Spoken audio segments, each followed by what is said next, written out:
नमस्कार, मी पंजाब डक. आता 21 ते 30च्या दरम्यान म्हणजे जूनच्या शेवटच्या आठवड्यात परत एकदा चांगला मोसमी पाऊस येणार आहे.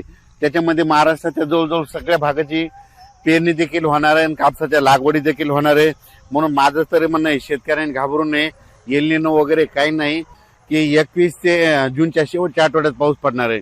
तर त्याच्यामध्ये संपूर्ण राज्यातल्या जवळपास 70-80% लोकांच्या पेरण्या होतील आणि लागवडी होतील.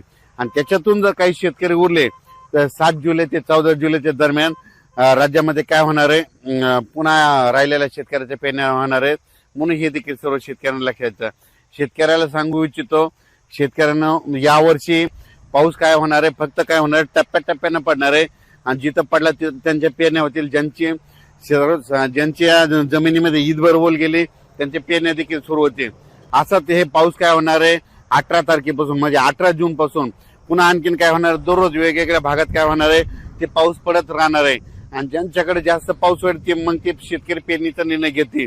पण शेतकऱ्याला सांगू इच्छितो, दुष्काळ वगैरे काही पडणार नाही. परत एकदा सांगतो, 2026ला सरासरी इतका पाऊस पडणार आहे, जेमतेम पडणार आहे. जून मध्ये थोडाफार कमी राहणार आहे, जुलैमध्ये जास्त पडणार आहे, ऑगस्टला कमी राहणार आहे आणि सप्टेंबर ऑक्टोबर मध्ये मात्र परतीचा पाऊस धुमाकूळ घालणार आहे. म्हणून हा अंदाज लक्षात घ्यायचा. महाराष्ट्रामध्ये सगळ्या शेतकऱ्याची पेरणी होणार आहे, काही चिंता करायची गरज नाही.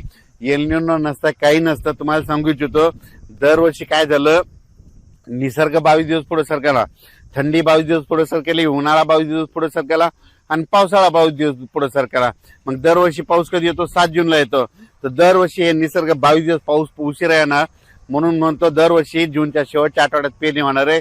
आणि यावर्षी देखील जूनच्या शेवटच्या आठवड्यात शेतकऱ्याची पेरणी होईल आणि सगळ्या शेतकऱ्याच्या लागवडी देखील होणार आहेत. म्हणून ही सर्वप्रथम शेतकऱ्यासाठी आनंदाची बातमी. शेतकऱ्यांना घाबरून जाऊ नका, पाऊस येत राहणार आहे.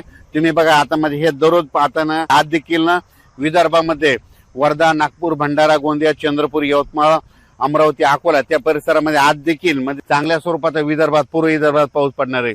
पश्चिम विदर्भात देखील काही भागामध्ये विखुरलेल्या स्वरूपात आज देखील पाऊस पडणार आहे.